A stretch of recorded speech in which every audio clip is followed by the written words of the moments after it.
Magandang araw po sa ating lahat. Magandang araw po sa ating Panginoon.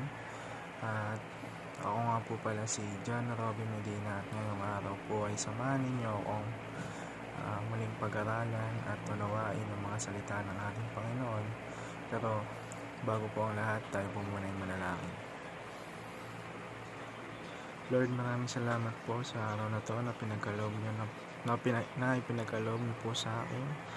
Salamat po sa panibagong araw na ibinigay niyo sa akin upang ako'y magpuri at pasalamatan ka, Lord. Lord, humingi po ako ng kapatawaran sa mga kasalanan na aking nagagawa. Tulungan niyo po akong ilayo sa akin lahat ng tukso at kapahamakan na nakapaligid sa akin. Alisin niyo po yan lahat, Panginoon. Lord, papasalamat po ako sa mga biyayang pinagkakaloob niyo sa akin sa araw-araw. Naway magamit ko ito sa mabuti.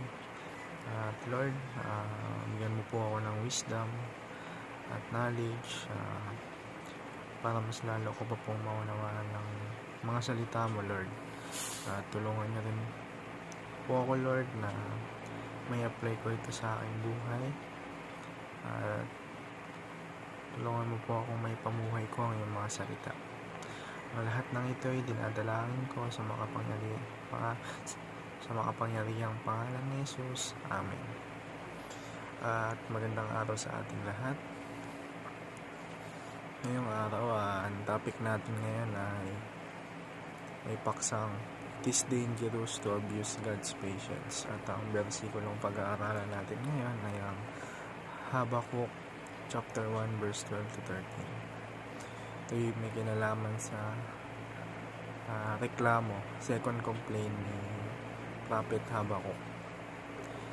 Sabi dito, "Lord, are you not from everlasting? My God, my Holy One, you will never die. You, Lord, have appointed them to execute judgment. You, my rock, have ordained them to punish. Your eyes are too pure to look on evil. You cannot tolerate wrongdoing. Why then do you tolerate the treacherous? Why are you silent while the wicked swallow up those more righteous than themselves?"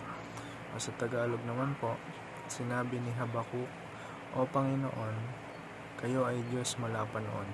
Kayo ang aking Diyos, ang banal na Diyos na walang kamatayan. O Panginoon, ang bato ng kanlungan.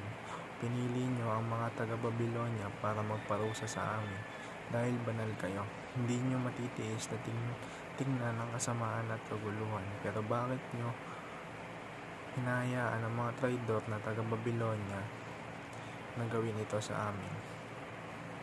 Bakit nyo hinahayaang pagmalupitan ng mga tao hindi gaanong masama kung ihahambing sa kanila?" At para naman sa katuruan natin ngayong araw, unang-una, God does not tolerate evil. Tandaan natin na ang lahat ng kasamaan at kasalanan na ginagawa natin, iyon ay in the immediate presence of God. Nangangahulugan nito na laging nandiyan ng Diyos, hindi naging absent ng Diyos, na pwede tayong gumawa ng kasalanan, nakatalikod ang Diyos, na pwede tayong gumawa ng kasalanan na hindi nakikita ng Diyos, kundi lahat ng iyon ay ginagawa natin mismo sa harap ng Diyos. Lahat ng ginagawa nating mali, lahat ng kasalanan ay ginagawa natin mismo sa harap ng Diyos. Walang kasalanan na hindi paparusahan ng Diyos, walang kasalanang makakalusot sa batas ng Diyos. Sa hukuman ng Diyos, it's just a matter of time. May right timing kung kailan tayo, kung kailan maghuhukom ang Diyos, kung kailan niya tayo huhusgahan. Pangalawa naman, God punishes evil with evil. Yung Diyos po minsan ginagamit niya ang masama para parasahan ang masama. Kumbaga parang yung term natin ngayong generation is yung karma. Parang ganon, yung ginawa natin, yun din mismo yung babalik sa atin. Kumbaga, halimbawa sa bisyo, kapag adik tayo sa bisyo, sa alcohol, drugs, sa marijuana, sa sugal, yun din yung makakapagpahamak sa atin. Kumbaga yung ginagawa nating mali, yun din yung makakapagpahamak sa atin. Sa ikatlong katuruan naman natin ngayong araw, God ordained the defeat of evil. Lahat ng kasalanan na ginagawa natin, yun nga, sabi ko nga, ginagawa natin yun sa harap mismo ng Diyos. Hindi nakatalikod ng Diyos. Kumbaga, harap-harapan tayong gumagawa ng kasalanan sa Diyos. Hindi kailanman ang Diyos tumalikod o pumikit kapag gumagawa tayo ng kasalanan. May itinakdang panahon para parusahan ng kasamaan. May itinakdang araw para talunin ng kasamaan. May itinakdang araw para sa paghukom ng Diyos. Yun nga, oras lang oras lang yan. Kumbaga, may tamang panahon talaga kung kailan maghuhukom ang Diyos. At para naman sa ating application ngayong araw, unang-una, do not tolerate evil. Nilalabanan dapat natin yung kasamaan, hindi dapat natin nakampihan. Lalong-lalo na ang kasamaan sa ating puso, kailangan natin alisin yun sa buhay natin.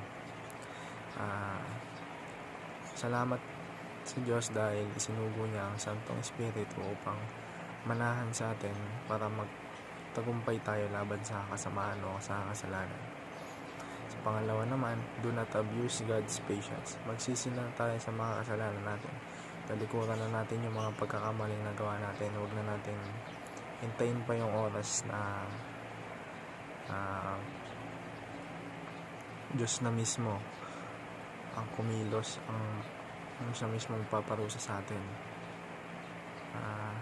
Dahil kapag nanatili pa rin tayo sa ganong pamumuhay, yung pagiging makamundong gawain, tiyak na tayo mapaparusahan ng Diyos.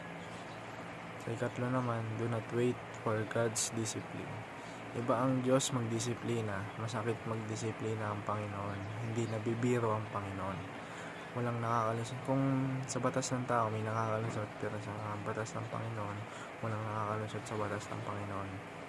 Mapaparusahan ang dapat parusahan. Lahat ng ginagawa natin, alam niya, nakalista yan. Kaya talikuran na natin ang kasalanan, magsisi na tayo sa ating mga nagagawang kasalanan. At yun lamang po para sa ating daily devotion. At sana po ay may natutunan tayong lahat ngayong araw.